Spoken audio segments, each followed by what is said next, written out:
It is spooky season here at Game Brigade Studios, and I have in front of me Vampire Lords. This is a self-published game from Weronika and Maciej Galas from Poland, and they've sent this to me to give you my first impressions here on Game Brigade. We're going to be diving into this game, tell you what I like, what I didn't like, what didn't work, and maybe some of the things I would like to see changed, potentially in this game. So if that sounds interesting to you, stay tuned for more. So as we begin our video, obviously this is a prototype, so things will change, and what I have might not be fully reflective of what the production copy may be, but it does give us a good idea of what to expect when we're looking at Vampire Lords. So what is this game at a high level? Well, you are going to be taking the role of one of the Vampire Lords. Most of these lords, as what I can tell, are from folklore and mythology, and you are going to be basically sending out your human and undead armies across the land, trying to control towns and villages, spreading your influence. The shell of this game is going to be built upon the back of a deck builder, which we have up here is the cards you'll be building from your deck. And each player will be starting with their identical cards, as well as two cards that are asymmetrical for their Vampire Lord. Each player will have two of these asymmetrical cards, which will be part of their hand, which you'll be building eventually as you play the game through the 4 rounds. The asymmetrical powers go beyond that though, because each player will have up to 4 Vampire Lord powers that they'll be able to activate as the game progresses. And in 4-player modes, you can even form alliances where you can pass off your powers with one of your allies, so you can both share those powers. But if you break that alliance, obviously you gotta give back your power. Vampire Lords will consist of 4 rounds for 2 to 4 players, consisting around 90 to 120 minutes, depending on the skill level and of course the amount of players that you have in your game. And when I say skill level, I mean how familiar you are with the game. From its initial standpoint, Vampire Lords appeared to me originally as a deck building game where you're going to be purchasing cards, adding them to your deck, eventually trashing cards, and doing actions with those cards. And it is a part of this game, but it is not the main focus. I think the main focus is the battle board and the area control aspect that is happening here in the middle of the game. So let's dive into the map and kind of explain what we have going on so you have an idea of what we're talking about. So here we have the regions the vampires are fighting over. Along the edge of the board, we have these moons from a full moon, new moon, and half moons.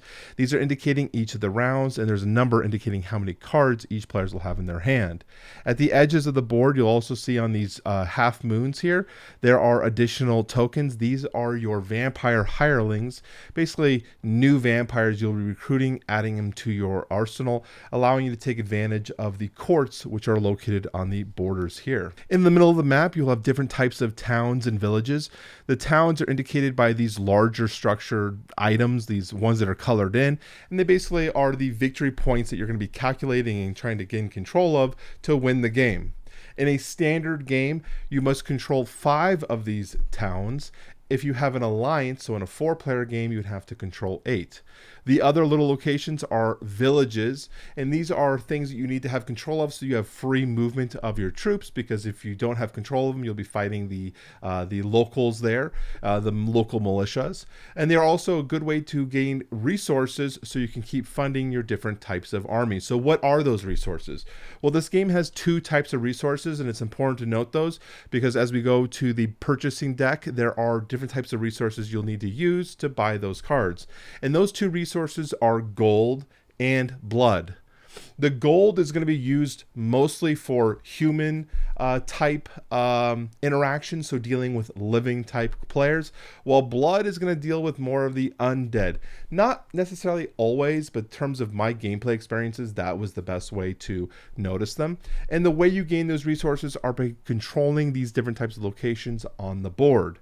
Your ancestral home, it's kind of your castle where your vampire family originates, will always generate you 2 blood and 2 gold. She'll always be generating additional resources. And for every town you control, you'll be getting 2 gold. And for every village you control, you'll be getting 1 blood. So basically be harvesting the blood of the local villagers to feed your army. Now, you don't just keep all these resources, because the amount of units that you have on the board will have an upkeep at the end of the round. For every living troop you have, it will cost you 1 gold to maintain that army. And for every undead troop, you'll have to pay 1 blood.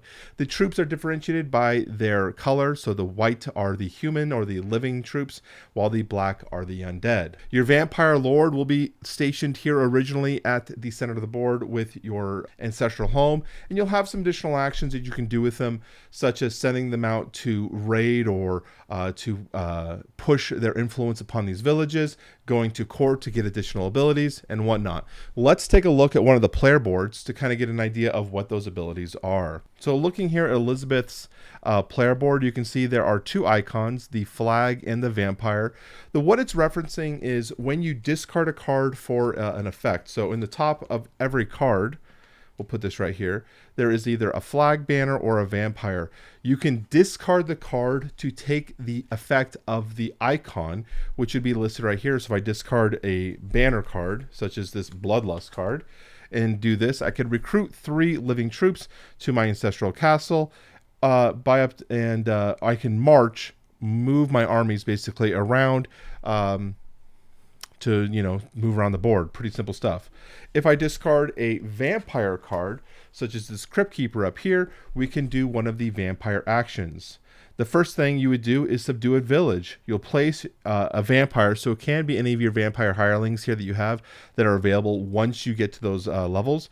But you could send out your vampire lord to do this, and you'll be the vampires will always move into the surrounding areas. They always stay in the wilderness. They'll never move into a city directly, but they influence all of the locales that are surrounding that forest. So basically what the subdue a village says is you'll place your vampire lord into a region that does not have any neutral troops, such as these small discs right now, and gain control of it. So we would do that, and I would take one of my markers here and place it there to say that I now control this location, so I can get additional resources during the upkeep step. The next thing you could potentially do with your vampire would be the hunt ability, which means you can send them again to any wilderness you like. So I can send them over here if I wanted to, let's say here, and I'll be gaining 2 blood. So we're going to be hunting their villagers, and then we'll be placing one of these raid tokens on there, which is basically going to shut down any income that village or town would produce. So now we are preventing my blue opponent here from collecting resources during their upkeep step at this location. And the only way they're going to be able to clear that is by sending some of their forces over and putting out that unrest. The final action you can do, as I already mentioned before, is traveling to one of the 4 courts that are on the border, sending your vampire there, and taking whatever the action it is that might be there. For example, Venice says that I could purchase a card from the market row up here at a cost of either 2 blood or 2 gold, lower than its printed cost. The important thing to know about the courts on the borders is only 1 vampire can go there unless you have a card that says otherwise. So if I am here, my opponent cannot also go here, again, unless they have a card that says otherwise. So those are the basic actions of discarding a card for the top action and kind of using your vampire lord. But you also have the ability to play a card for its action cost, which are the ones that have these red kind of squares in the middle. This is part of the deck building action playing section. So every card that is an action card will have these red squares that you can activate to do whatever the ability says. So you will not be doing the top left icon. Instead, you'll be playing it and doing the ability on the bottom. Now, there's also an ability below those in the black box. They usually have indicated by a coffin. Some of them have money bags. That'll dictate what happens when you either purchase this card or trash this card out of your deck, and you will take those actions accordingly. The interesting part about the trashing aspect is that the cards that you trash will go to a central graveyard, which all players can technically have access to. And the final type of card that you have access to are the combat cards. Combat cards are what you play when you are engaging in combat against your opponent. You'll play the card, do the effect, and usually they have a draw card effect, so you can draw another card to replace this card into your hand. A round is completed when everyone has their cards in their hand. As I said, you start the game with 4. You go up based on these numbers around on the moons. Once you have either passed, where you're no longer wanting to take any additional actions with your cards, or you have played all your cards one at a time, going around in turn order from your hand, taking those actions from them. So that's Vampire Lords at a high level. You're going to be taking your Vampire Lord that has their asymmetrical powers with their cards as well as their Vampire Lords. You're going to be moving your units across this board, eventually dealing combat with the locals who are militia who will rise up to fight you as you try to take over their territories, and eventually having conflicts with your other players fighting for these towns, which each player will need to have to try to control 5, and generally you can get to 4 with a singular town in the middle being the focal point for most of the conflicts. So now we're going to break down more into the things that I liked or I didn't like, or the things I had difficulty with, so you have an idea if this game would be a good fit for you. So the first thing I want to break down, the thing that I really liked, was the asymmetrical powers. When you pull up and you decide to get a player board, it appears from the offset that most of the players have identical powers and the cards aren't going to have that much play. Right here, everything is identical on each of the player boards. The asymmetricalness comes in the 4 cards that you have available to you for your powers, as well as the 2 cards that you gain access to with those lords. And it might not seem like a lot, but the amount of asymmetrical power and the way that each player plays completely different is very surprising. And the powers that the Lord powers give you are substantially I don't want to say game breaking, but they're game changing. They are very strong cards, such as the ability to go to a court where someone else already is, or to gain a card for free out of the market, or for example, or in addition to this one, like the Great Hunt. If I did the hunt ability that I showed here, in addition to gaining the 2 blood and putting the unrest, I would gain an additional blood, and if there's any troops there, I could kill one of the troops. So it's a way to kind of have an attrition battle. Each player again has access to these 4, but the unique part of the game is you only get to charge 1 up each turn, and you can have a maximum of 3. So as you come to the final round on turn 4, you'll already have 3 of them powered up, and you have the choice, if you want to replace one of yours, to add a new 4th one in. Some of these actually, that's good because some of them have better powers earlier in the game and become less efficient later on, such as maybe market purchasing, where going into the 4th round, I'm not going to be really caring about the market purchasing, so I'm going to destroy them and trash that card and put another one in replacement. I really, really like that, and I like that there's a good variety of lords to play with to keep the variety going on. The next thing I wanted to mention was the victory condition. When we originally played this game and we were playing a 3-player setup just like what we have here, we thought it would be nearly impossible to actually get to 5 different towns, but that is actually how we had the victory. 1 was having 5 towns.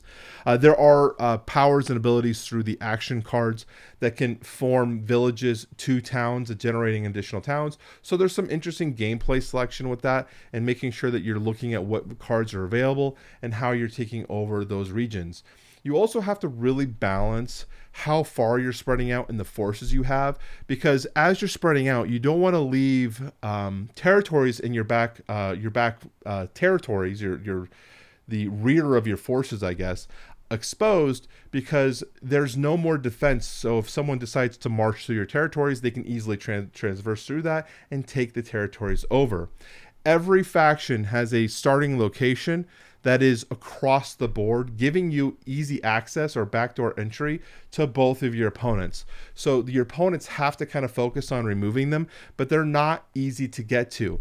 The way the roads are designed makes it so that it takes multiple attempts to get somewhere, and it's intentionally difficult to shut down your opponent's back doors. So how does that work? So as I said, you have the march ability. You can either get march abilities from your cards here with the red actions or through the red banners. And if you send an army to march into an uncontrolled or neutral territory, the uprising or the militia of the humans are going to revolt and try to defend that against you. You're then going to go into combat.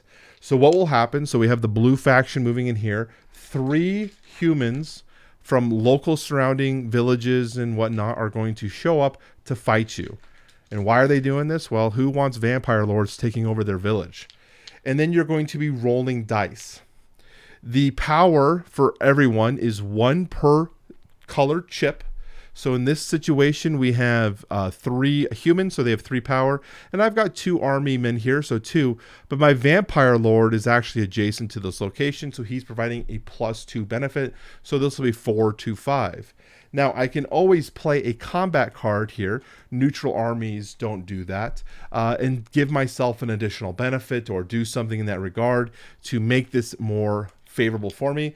And then you're going to be rolling the dice. The faction that has more undead army will always roll the black dice. Otherwise, the attacker rolls the black dice and the defender will roll the white dice. You'll roll that dice. In this case, it's 1 to 1. Each faction would lose 1 unit from their army, and then we'll calculate the total. So here we have 2 to 3 because our vampire lord is here, and now we would be gaining control of this territory. And as the victor, I get to send these neutral armies to another location. Now it's important I mentioned that, and then we would take one of our blue tokens, which I don't have, to indicate that we now control that territory. What's important now is if we're trying to get to this green location that I was kind of talking about, they are then going to have to march to this location. There's already 2 neutrals there. They're going to get 3 more.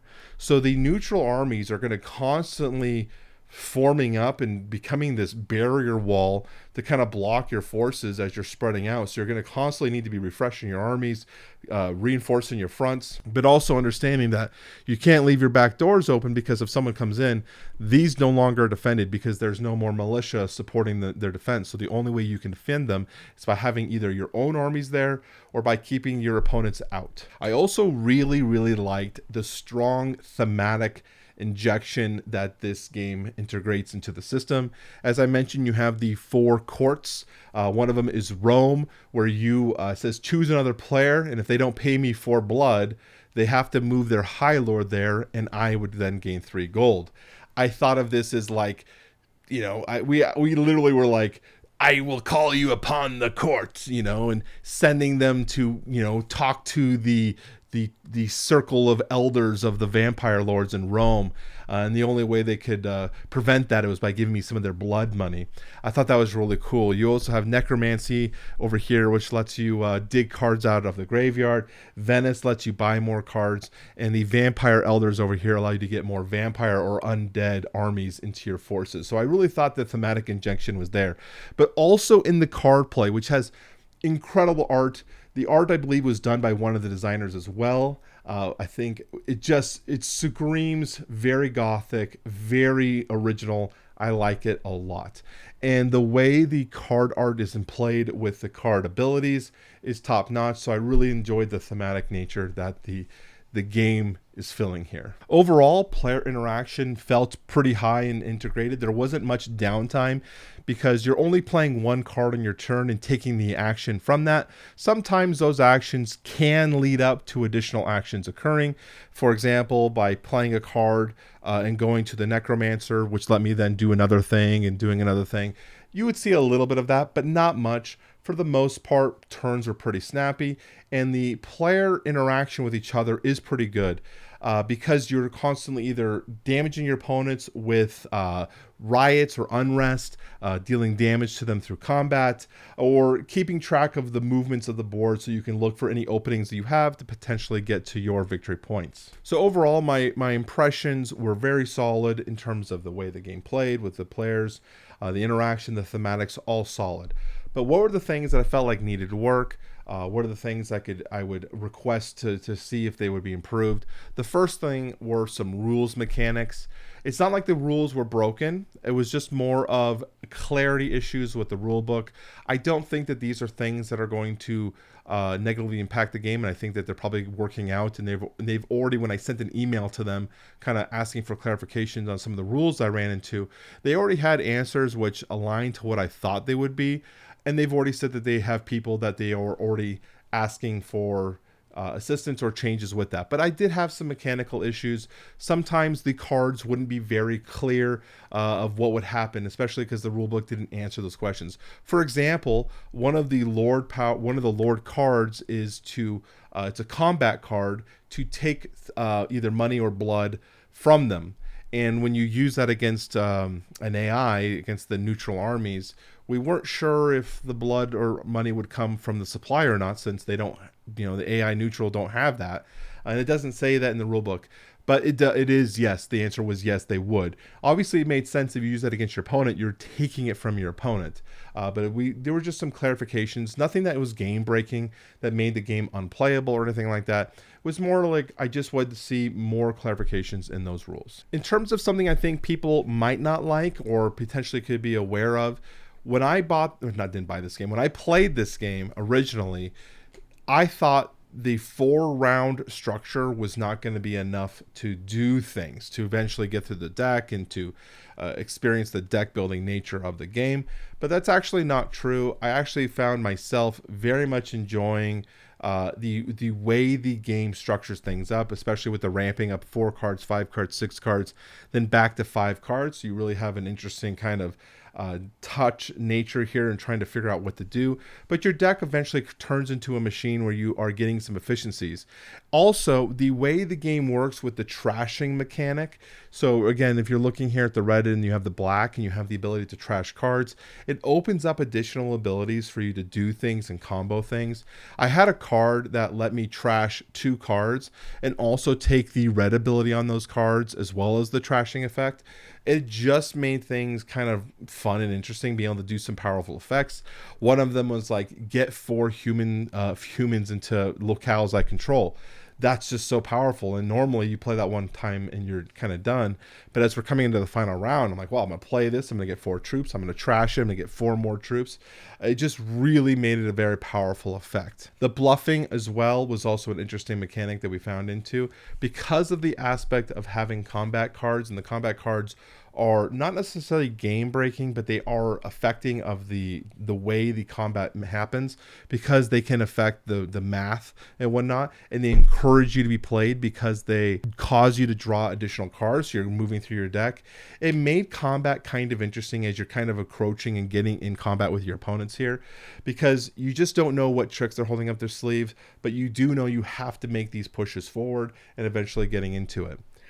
With that, one of the things I forgot to mention is the army composition matters a lot. Some of the vampire lords want to have more humans or more undead based on their powers and abilities that they have, but you don't want to always just go in with a, say, all undead army or all human army, because there are cards that will directly affect that. For example, I had this heretical zealot guy, maybe like priest or something, and basically when I played the card, it took for every 2 undead in an army, remove 1. So if you had a huge stack of a doom stack of undead, you could neuter them. And then if I trashed the card, they would have to discard a card. And if they didn't, they would lose all of their undead in that army. So really made you have to consider to keep your forces somewhat balanced throughout, which is interesting and fun, because then you have cards and abilities that want you to have more undead or say more living units in it. So you're kind of having to play that kind of game with that, which means when you're purchasing cards from the market row, knowing what people are purchasing and knowing what abilities and powers they could have access to is a huge importance. The final thing I want to talk about, which is common with these types of games and something that I don't think is as impactful, is doom stacking or doom armies. When I say that, we're talking about people when they have massive army stacks, like this, roaming around. Because of the nature of leaving your back doors open or undefended, this type of combat isn't as prevalent. Sometimes in these types of area control games, it's very easy to just take this huge doom army and move it around and just basically roll all your opponents. But then someone could just, come in here and be able to come and take all your stuff in the back end. So it makes it not as viable, which I like. I don't like doom stacks basically rolling around. I think it's very generic type of ideas, and I'm glad that they found a way to eliminate that type of stuff from the game. So what are my final thoughts here of Vampire Lords? I originally, when I got this and I read the rulebook, I thought it was going to be more of a deck builder. And while it is a deck building game, you are building a deck and crafting it, playing cards and discarding cards and trashing cards. It definitely is more in line into the area control war game that I like. So I would highly recommend someone, if you were into these type of thematic kind of interesting gameplay mechanics that Vampire Lords brings, to check out the campaign. I'll have a link in the description down below. And if you have any questions, you're free to ask me. I'll do my best to answer them the best I can. And again, my name is Brian.